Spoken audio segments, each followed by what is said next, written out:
आज देखते हैं इंग्लिश का active voice and passive voice है क्लास नंबर 2, जो कि सारे एग्जाम्स के लिए काफ़ी ज़्यादा हेल्पफुल है। अब देखेंगे, कल हमने देखा था एक्टिव वॉइस पैसिव वॉइस कहते किसको हैं, रूल्स क्या होता है, हेल्पिंग वर्ब क्या होता है, सारी चीज़ें कल मैंने क्लियर की थी। एक छोटा सा चीज़ एक बात बता दे रहे हैं, जो सब्जेक्ट ऑब्जेक्ट का गेम होता है ना, जो ही का ऑब्जेक्ट होता है वो हिम होता है, ठीक। सी का ऑब्जेक्ट होता है हर, वी का ऑब्जेक्ट होता है अस, आई का ऑब्जेक्ट होता है मी, दे का ऑब्जेक्ट होता है देम। इतना आपको, यू का ऑब्जेक्ट यू ही रहता है, यू का ऑब्जेक्ट यू ही रहता है। बाकी नाउन टू इंटरजेक्शन मैंने पढ़ा रखा, वीडियो है प्लेलिस्ट में जाकर देख सकते हैं। अगर हम बात करेंगे, देखो एक बार रिवीजन करवा दे रहा हूँ, फिर रिवीजन करवा रहा हूँ। प्रेजेंट इंडिफिनिट टेंस का helping verb is am are, PV का बता रहा हूँ, ठीक। प्रेजेंट कंटिन्यूअस का is being, am being, are being. Present perfect tense का हैज बीन, हैव बीन, ठीक। इतना 3 हो गया। फिर होता है पास्ट इंडिफिनिट टेंस का वाज वर होता है, पास्ट कंटिन्यूअस टेंस का was being, were being, past perfect tense का हैड बीन होता है, ठीक। क्या होता है, हैड बीन। अब यहाँ पर फ्यूचर कंटिन्यूअस टेंस का और फ्यूचर परफेक्ट कंटिन्यूअस टेंस का पीवी नहीं बनता है, 2 इधर से हो गया। एक प्रेजेंट परफेक्ट कंटिन्यूअस टेंस का नहीं बनता और पास्ट परफेक्ट कंटिन्यूअस टेंस का नहीं बनता, 2 2 4, 12 में से 4 का नहीं बनता है, 8 ही का केवल बनता है। कितना बनता है, 8 का ही केवल बनता है। अब 8 का ही क्यों बनता है, 4 के क्यों नहीं बनता है, आने वाले वीडियोज में उसको एक्सप्लेन करूंगा, ठीक। बाकी अभी इसके तरफ है तो बस इतना भी हमको पढ़ना है। और फ्यूचर इंडिफिनिट टेंस का हेल्पिंग वर्ब विल और शैल होता है, तो पीवी में उसका हेल्पिंग वर्ब विल भी शैल भी हो जाएगा।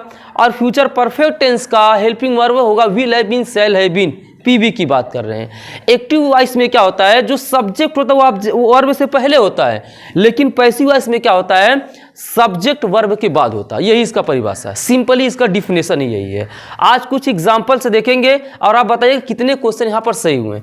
यहाँ बात करेंगे, सबसे पहले हम पहचानेंगे किस टेंस में है, किस टेंस में, किस फॉर्म में है, बाकी चीजें क्लियर होंगी। ऑस्ट्रेलिया डिफीटेड, ऑस्ट्रेलिया ने हरा दिया इंडिया एंड पाकिस्तान। ऑस्ट्रेलिया ने भारत और पाकिस्तान को हरा दिया, ठीक। अभी मत करना इंडिया यहाँ होना चाहिए, ऑस्ट्रेलिया यहाँ होना चाहिए, ऐसा कुछ नहीं, मैच में होता रहता है। अब देखेंगे यहाँ पर ये सारे के सारे जो सेंटेंस है ना, वो एक्टिव वॉइस में ये भी है, ये भी है, ये भी है, ये भी है, ये भी, ये भी है। All sentences are in active voice and we will change into PV here. आप देखेंगे बेटा, दिमाग में चीज़ों को क्लिक करते जाओ, ठीक। जो मैं यहाँ लिखा रहा हूँ ना, उसको दिमाग में थोड़ा सा क्लिक करते जाओ बेटा। अगर सेकेंड फॉर्म रहेगा ना तो वाज या वर का यूज होगा, ठीक। कल मैंने बताया था, फिर मैं आज बता रहा हूँ। सेकेंड फॉर्म देखे तो वाज या वर लगा दो। वर होगा प्लूरल के लिए यूज, वाज होगा सिंगुलर के लिए, ठीक। अभी लिख ही रहे हो, रुक जाओ बेटा। अब देखो, अब यहाँ सेकेंड फॉर्म दिखाई दे रहा कि नहीं दिखाई दे रहा, सर एकदम सेकेंड फॉर्म को दिखाई दे रहा है। अगर डिफीटेड, डिफीट है फर्स्ट फॉर्म, ईडी लग जाता है तो वो सेकेंड फॉर्म में हो जाता है। सेकेंड फॉर्म है तो वाज या वर लगने वाला है, ठीक। ये पास्ट इंडिफिनिट टेंस में भी है, ये मत याद करो कि ये पास्ट इंडिफिनिट, ऐसा नहीं याद होगा। ये याद करो सर सेकेंड फॉर्म में तो वाज वर बताए थे, ठीक। और डिड भी लगा हुआ तब भी पास्ट इंडिफिनिट, तो वाज वर भी लगेगा। अब पीवी बनाएंगे तो ऑब्जेक्ट को लाएंगे सब्जेक्ट के स्थान पर। यहाँ ऑब्जेक्ट है इंडिया एंड पाकिस्तान, क्या ऑब्जेक्ट है, इंडिया, तो ये पहले आएगा, India and Pakistan, India and Pakistan. अब देखो बेटा, ये 2 देश की बात हो गई, भारत और पाकिस्तान, 2 देश हो गए, प्लूरल में आ गया तो क्या लगेगा, वर का यूज करेंगे। किसका यूज करेंगे, वर। और पीवी में हमेशा थर्ड फॉर्म का यूज होता है। डिफीटेड ऑलरेडी थर्ड फॉर्म में है, डिफीटेड, डिफीटेड। फिर अंतिम में यूज करते हैं बाई, और ऑस्ट्रेलिया तो यहाँ पर ऑस्ट्रेलिया करेंगे। हिंदी ये बन गया कि भारत और पाकिस्तान ऑस्ट्रेलिया के द्वारा हारे गए, ठीक। ये पहला हो गया। दूसरा यहाँ देखेंगे, he won the race, he won the race, वह रेस को जीत चुका, वह रेस, उसने रेस को जीत लिया, उसने दौड़ जो हो रही थी ना उसको जीत लिया। अब देखो बेटा, यहाँ पर भी सेकेंड फॉर्म है, यार सिंपल सी बात है। देखो विन होता है फर्स्ट फॉर्म, विन का सेकेंड फॉर्म वन होता है और थर्ड फॉर्म भी वन ही होता है। ही वन द रेस, अब ये भी सेकेंड फॉर्म में है, तो सेकेंड फॉर्म है तो वाज या वेयर लगेगा, ठीक।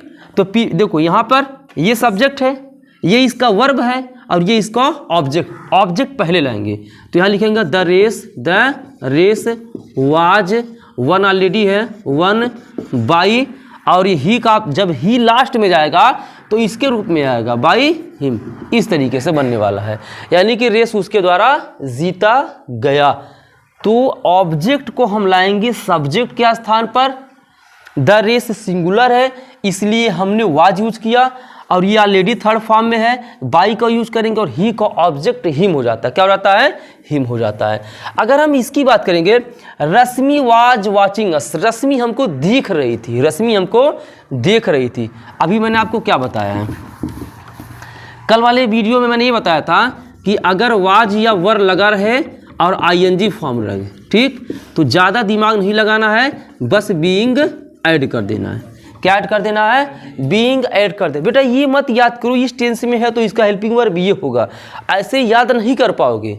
बस हल्का सा दिमाग ये यूज करना है कि अगर यहाँ वाज भी है, आईएनजी भी लगा हुआ है, तो बस बीइंग जोड़ना है हमको।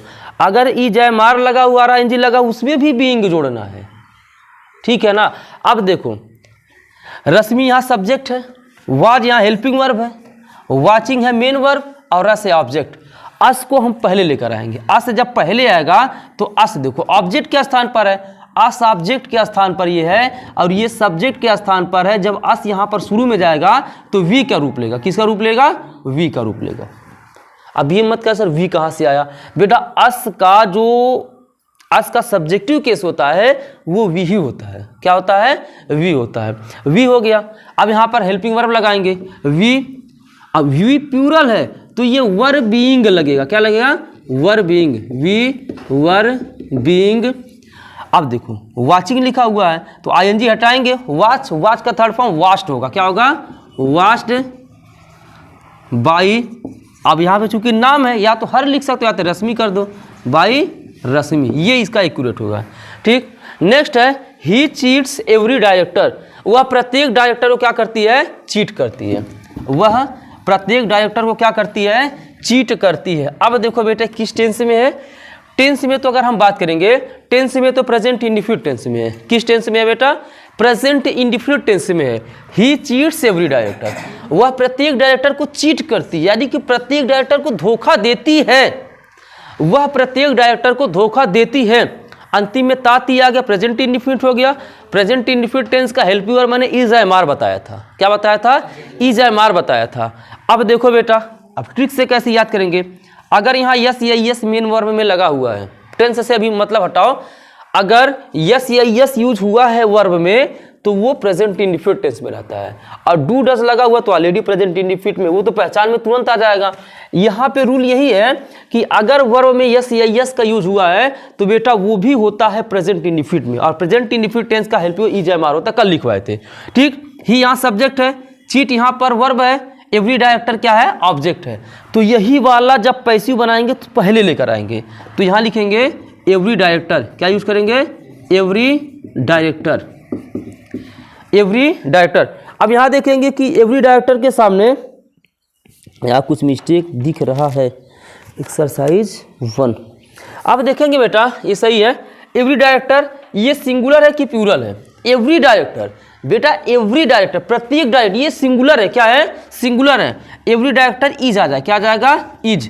और चीट का थर्ड फॉर्म होता है चीटेड। क्या होता है? Cheated, cheated by. और ही का ऑब्जेक्ट क्या होता है? हिम। क्या होता है? हिम। देखो ही का ऑब्जेक्ट हिम होता है। अगर ये शुरू में है और लास्ट में जा रहा है तो बेटा ये वाला रूप बदलेगा, ये वाला आएगा। अगर ये लास्ट में है, शुरू में आया तो ये वाला केस आएगा। क्यों? क्योंकि सब्जेक्ट के स्थान पर होता है और ये ऑब्जेक्ट के स्थान पर होता है। नेक्स्ट देखते हैं, शोभा डिस्कस्ड दिस मैटर। शोभा ने, मैटर का मतलब होता है बेटा मामला। क्या होता है? मामला। शोभा ने इस मामले को डिस्कस किया। शोभा ने इस मामले को क्या किया? डिस्कस किया। अब देखो बेटा ईडी लगा, ईडी यूज हुआ तो यार ईडी अगर यूज हो गया तो सेकंड फॉर्म में आ गया तो दैट वी वाज या वर लगेगा। बस सिंपल सी दिमाग लगाओ यार, अगर ईडी लगा सेकंड फॉर्म में आया तो वाज या वेयर का यूज करेंगे। ये है सब्जेक्ट, ये है वर्ब, ये है ऑब्जेक्ट, तो दिस मैटर पहले आ जाए। क्या आ जाएगा? This matter, this matter. यहाँ वाज का यूज होगा, वाज डिस्कस्ड, डिस्कस्ड बाई शोभा का शोभा। लास्ट है I am running at the ground. I am running at the ground, मैं जमीन पर दौड़ रहा हूँ। तो एट द ग्राउंड पहले आ जाएगा, क्या आ जाएगा, at the ground, at the ground. अब देखो बेटा आईएनजी भी लगा हुआ, एम भी लगा हुआ है, तो बस बीइंग जोड़ना है। अगर आईएनजी लगा हुआ कहीं पर भी आईएनजी का प्रयोग है तो इसके बाद उसमें बीन जोड़ना। At the ground is being, is being. Run का थर्ड फॉर्म रन ही होता है, बाई, और आई का ऑब्जेक्ट होता है मी। इतना आप लोग कर लीजिए नोट, स्क्रीनशॉट ले लीजिए, नोट कर लीजिए, कोई दिक्कत की बात नहीं आएगी। अब देखते हैं इसके एग्जाम्पल नंबर 7, 8, 9, 10, 11, 12। ठीक, ये 12 एग्जाम्पल देखेंगे और फिर जो कल की क्लास होगी उसे हम मोडाल्स को पढ़ाएंगे कि मोडाल्स का कैसे सेट होगा, और इंट्रोगेटिव इंपरेटिव सारी चीज़ों का कंप्लीट करेंगे एबीपीवी में। यहाँ देखेंगे एवरीवन लव्स द नेचर, देखो फिर यहाँ यस या यस जुड़ा। जब यस या यस जुड़ेगा तो वहाँ पे जो उसका हेल्पिंग वर्ब हो जाएगा वो हो जाएगा बेटा, जो उसका हेल्पिंग वर्ब बनेगा ना वो इज एम आर होगा। क्या होगा, इज एम आर। देखो डू डज लगा, चाहे यस या यस लगा, ठीक, चाहे डू डज का यूज हुआ और चाहे यस या यस का यूज होगा, वहाँ जो हेल्पिंग वर्ब होगा वो इज एम आर होगा। तो यहाँ लिखेंगे द नेचर, क्योंकि यही तो ऑब्जेक्ट है। The nature, the nature is, love का थर्ड फॉर्म लव्ड। अब कहोगे सर बाई एवरीवन लिखिए कि ना लिखिए, बेटा ये भी सही है, क्योंकि नेचर को तो सभी लोग प्रेम करते हैं ना, नेचर से सब लोग प्रेम करते हैं, तो बाई एवरीवन लिखो चाहे मत लिखो, ये सेंटेंस सही है। ठीक, बाई एवरीवन लिखोगे तब भी सही है, ये मत कहना सर समवन लिखा रहे एवरीवन लिखा रहे तो बाई लगाने की कोई ज़रूरत नहीं है, कोई दिक्कत नहीं है, बाई एवरीवन भी सही था। वैसे my cousin has drawn this picture, मेरे कजिन ने इस तस्वीर को मतलब बनाया है, ठीक है ना, मेरे कजिन ने इस पिक्चर माने तस्वीर को बनाया है। पिक्चर मतलब होता है तस्वीर। अब देखेंगे माई कजिन बेटा यहाँ पे सब्जेक्ट है, क्योंकि वही तो काम कर रहा है। हैज है यहाँ पे हेल्पिंग वर्ब, ड्रॉन है यहाँ पे वर्ब का थर्ड फॉर्म, और दिस पिक्चर है ऑब्जेक्ट। ऑब्जेक्ट ही पहले आता है तो दिस पिक्चर हम लगाएंगे पहले, दिस पिक्चर। देखो ट्रिक याद रखो, अगर यहाँ हैज है ना तो बीन बस जोड़ने की जरूरत है, हैज बीन या है बीन हेल्पिंग वर्ब हो जाएगा। किस टेंस में इससे कोई मतलब नहीं है। अगर यहाँ हैज है तो हैज बीन या है बीन यहाँ पर हेल्पिंग वर्ब होगा, तो दिस पिक्चर सिंगुलर है तो हैज बीन आ जाएगा, हैज बीन। और ये ऑलरेडी थर्ड फॉर्म में रहता है, drawn, drawn by my cousin हो जाएगा। क्या हो जाएगा, ड्रॉन बाई माई कजिन। ये यहाँ से निकल कर ये चीज़ हो जाएगा। अगला है someone has put out the light. अब देखो बेटा समवन सब्जेक्ट है, हैज यहाँ पर हेल्पिंग वर्ब यही इसी तरीके का है यहाँ पर। आउट, अब देखो द लाइट यहाँ पर ऑब्जेक्ट है, द लाइट, फिर क्या यूज होगा, हैज बीन, हैज बीन। और ये ऑलरेडी थर्ड फॉर्म में पुट आउट, क्योंकि अगर यहाँ हैज या हैव लगा हो तो थर्ड फॉर्म में ही रहता है, हैज बीन पुट आउट। मैंने बताया बाई समवन, बाई एवरीवन लगाने की कोई ज़रूरत नहीं है, छोड़ दो। Rakesh was making a kite, Rakesh एक पतंग बना रहा था। मैंने क्या बताया, अगर वाज या वेयर का यूज हुआ है तो बस बीइंग जोड़ने की ज़रूरत है। किस क्या जोड़ने की ज़रूरत है, बीइंग जोड़ने की ज़रूरत है। तो ए काइट यहाँ पर पहले आएगा, ए काइट, वाज बीइंग होगा क्योंकि सिंगुलर है, वाज बीइंग। और बेटा मेक का थर्ड फॉर्म मेड होता है, क्या होता है, made by Rakesh, made by Rakesh, ये हो गया। नेक्स्ट है the king shot the lion, राजा ने शेर को मारा, राजा ने शेर को मारा। यहाँ दिख रहा पास्ट इंडिफिनिट टेंस में, किस में है, पास्ट इंडिफिनिट टेंस में है। और यहाँ पे एक चीज़ और है, ये सेकंड फॉर्म में यूज हो रहा है, किस में यूज हो रहा है, सेकंड फॉर्म में। अगर सेकंड फॉर्म में यूज हो रहा है तो वाज या वेयर हेल्पिंग वर्ब होगा, तो the lion, the lion was, shot का third form shot by the king, by the king, ये चीज़ हो जाएगा। नेक्स्ट है ही टीचेज मी, वह मुझे पढ़ाते हैं, ही टीचेज मी, वह मुझे पढ़ाते हैं। ही सब्जेक्ट हो गया, टीच यहाँ पर वर्ब है और मी यहाँ पर ऑब्जेक्ट है। बेटा मी है, मी का सब्जेक्ट आई होता, मैंने यहाँ लिखा था, तो जब मी शुरू में जाएगा तो आई हो जाएगा, आई, फिर आई के साथ एम यूज होता है, आई एम।